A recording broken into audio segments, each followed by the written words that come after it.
How to activate Gcash MasterCard online. Welcome back to the channel, and let's start with the video. To activate your Gcash MasterCard online, you will have to access your account on Gcash application. And yes, that is the only way. You can install your Gcash application from Play Store or App Store.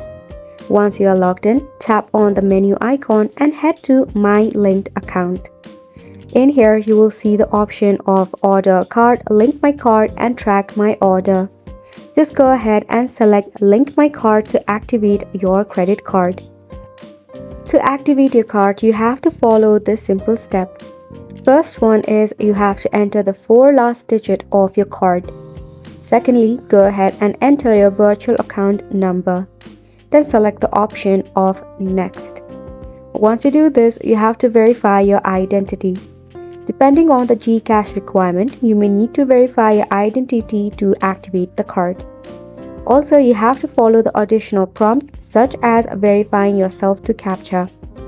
Once you are confirmed that is really you, you can enter your biometric login, and once you have entered your PIN and biometric, you'll be notified if it's successfully added or not. And that is how you can easily activate your credit card on Gcash. That's a wrap for this video as well. Thank you so much for tuning in.